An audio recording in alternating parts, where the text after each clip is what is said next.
प्रिय विद्यार्थियों, आप सबको मेरा हार्दिक नमस्कार। आपके और मेरे channel Hindi with Swami sir में आप सबका हार्दिक स्वागत है। आज हम इस वीडियो के माध्यम से गीतिका छंद का अध्ययन करेंगे। गीतिका छंद जो है वह कक्षा 12 की हिंदी साहित्य व अन्य प्रतियोगी परीक्षाओं में समान रूप से उपयोगी रहता है। तो आज हम इसके लक्षणों के साथ साथ इसके उदाहरण के द्वारा भी इसकी सही व्याख्या या स्पष्टीकरण करके देखेंगे। तो आइए शुरू करते हैं गीतिका छंद। गीतिका छंद के जो लक्षण हैं वो निम्नलिखित प्रकार से हैं।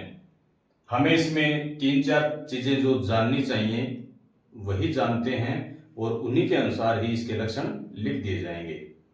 जैसे सबसे पहली बात कि गीतिका छंद अपने आप में किस प्रकार का छंद है। तो पहली बात को हम स्पष्ट करेंगे कि अपने आप में मात्रिक छंद है, यानी इस छंद में गणना मात्राओं की जाती है।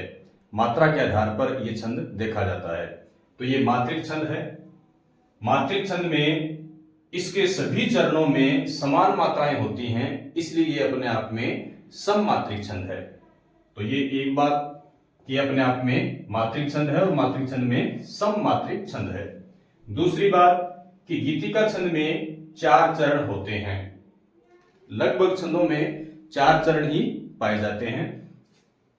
ये जो 4 चरण हैं तो प्रत्येक चरण में 26 मात्राएं हैं। इस प्रकार प्रत्येक चरण में 26 मात्राएं होने के कारण ये अपने आप में सममात्रिक छंद बनता है।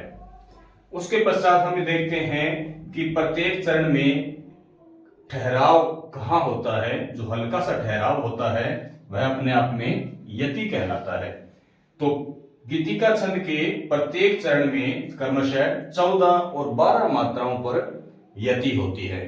इस चीज का आपने विशेष तौर पर ध्यान रखना है कि प्रत्येक चरण में 26 मात्राएं होंगी और यति जो है 26 के 2 टुकड़े कर दें। पहला टुकड़ा 14 का और दूसरा 12 का। तो 14 और 12 मात्राओं पर क्या होगी? यति होगी। यानी पहला ठहराव 14 मात्रा पर लेंगे, दूसरा ठहराव हम 12 मात्राओं पर लेंगे।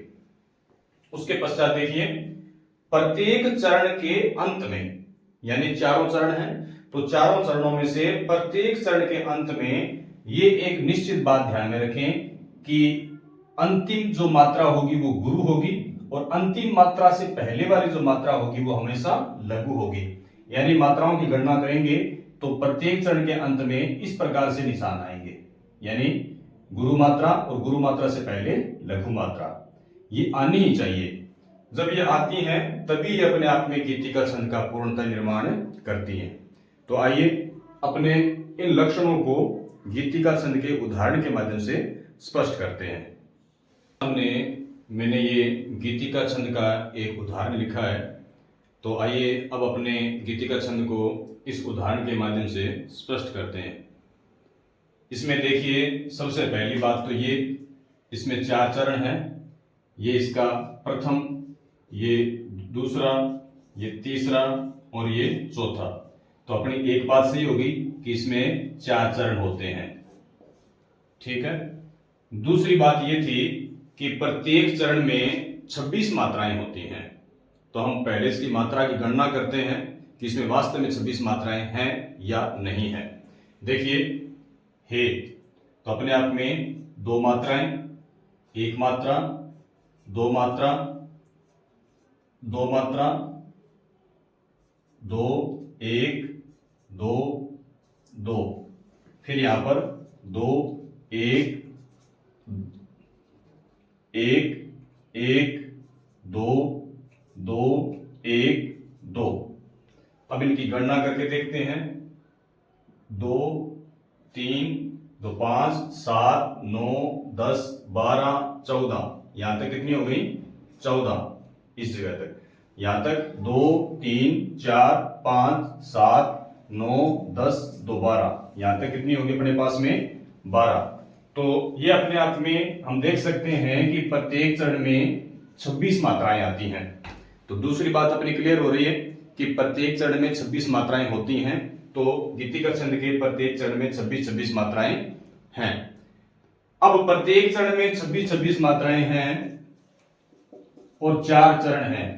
जब किसी छंद के प्रत्येक चरण में मात्राएं समान होती हैं तो वो सममात्रिक होता है। यही बात हमने कही थी कि गीति का छंद अपने आप में एक मात्रिक छंद है और मात्रिक छंद में वह अपने आप में सममात्रिक छंद है। तो आप देखिए कि प्रत्येक चरण में 26-26 मात्राएं हैं, इसलिए अपने आप में सममात्रिक छंद है। नेक्स्ट बात हमने कही थी कि इसके अंदर जो मात्राओं की यति है वह क्रमशः 14 मात्राओं पर और 12 मात्राओं पर होती है। यति यानी एक हल्का सा ठहराव, जिसे हम यहां से देखते हैं तो यहां पर यति हो रही है, तो यहां तक अपने आप में कितनी मात्राएं आई? अपने सामने 14 मात्राएं आई। दूसरी यति यहां पर हो रही है और यहां पर अपने पास कितनी मात्राएं आई? 12। तो अपने आप में ये स्पष्ट है कि प्रत्येक चरण में क्रमशः 14 और 12 मात्राओं पर यति होती है। नेक्स्ट बात ये थी कि गीति का छंद के प्रत्येक चरण के अंत में देखिए आप, यहां पर हमने कहा था प्रत्येक चरण के अंत में एक लघु मात्रा और दूसरी गुरु मात्रा होती है। तो ये इनका चरणांत है। चरणों के अंत में देखिए, ये लघु मात्रा है, ये गुरु मात्रा है, ये लघु मात्रा है, ये गुरु मात्रा है, ये लघु मात्रा है, ये गुरु मात्रा है, ये लघु मात्रा है, ये गुरु मात्रा है। तो अपने आप में स्पष्ट है कि प्रत्येक चरण के अंत में लघु और गुरु मात्रा होती है। तो आइए अब हम गीति का छंद को प्रश्नोत्तरी के माध्यम से स्पष्ट करते हैं। प्रश्नोत्तरी में जो आपको सवाल आपको सामने बोर्ड पर दिखाई दे रहे हैं, इन प्रश्नों के आपने उत्तर देने हैं। इससे गीति का छंद अपने आप में स्पष्ट हो जाएगा। पहला सवाल, गीति का छंद किस प्रकार का छंद है? तो किस प्रकार का छंद था? मात्रिक। हमारा उत्तर क्या होगा? मात्रिक।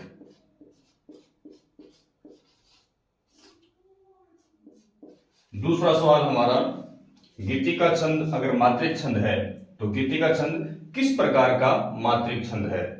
मात्रिक छंद अपने आप में कई प्रकार के होते हैं। चूंकि इसके सभी चरणों में समान मात्राएं होती हैं, इसलिए अपने आप में सममात्रिक छंद है। तो हमारा उत्तर क्या आएगा? सममात्रिक। उसके पश्चात हमारा तीसरा सवाल है कि गीति का छंद के प्रत्येक चरण में कितनी मात्राएं होती हैं? बिल्कुल आसान। कितनी मात्राएं होती हैं? 26 मात्राएं होती हैं। 26। नेक्स्ट सवाल अपना, गीति का छंद के प्रत्येक चरण में यति कितनी मात्राओं पर होती है? यानी कितनी मात्राओं के पश्चात यति होती है? तो हमने देखा था कि हमने 26 के 2 टुकड़े किए थे। पहला टुकड़ा थोड़ा सा बड़ा था, दूसरा टुकड़ा थोड़ा सा छोटा था, जो उससे 2 कम था। तो इस प्रकार से हम उसको समझ करके लिखेंगे कि यति जो होती है वो 14 और 12 मात्राओं पर होती है। हमारा अंतिम सवाल है कि गीति का छंद के प्रत्येक चरण के अंत में मात्राओं का क्रम बताइए। तो गीति का छंद का प्रत्येक चरण है, उसका जो चरणांत होता है उसमें मात्राओं का क्रम याद रखने का तरीका यही है कि जैसे यति में पहली बड़ी है, दूसरी छोटी है, तो मात्राओं का जो क्रम है वो उसका विपरीत है। पहली जो है वो क्या है? लघु है, जिसका संकेताक्षर इस प्रकार से होता है, और अंतिम मात्रा जो होती है वो हमेशा गुरु होती है, यानी बड़ी होती है, जिसका संकेताक्षर इस प्रकार से बनाया जाता है। तो गीति का छंद के प्रत्येक चरण के अंत में मात्राओं का क्रम बताइए, तो लघु और गुरु, इस प्रकार से आपको ये याद रखना है। उम्मीद है कि गीति का छंद अच्छे तरीके से हमने अध्ययन कर लिया है, स्पष्ट हो गया होगा। अगर आपको ये मेरा वीडियो पसंद आया हो तो आप मेरे channel Hindi with Swami sir को अभी लाइक और सब्सक्राइब करें। मिलते हैं नेक्स्ट वीडियो में, तब तक आप अध्ययन करते रहिए। धन्यवाद।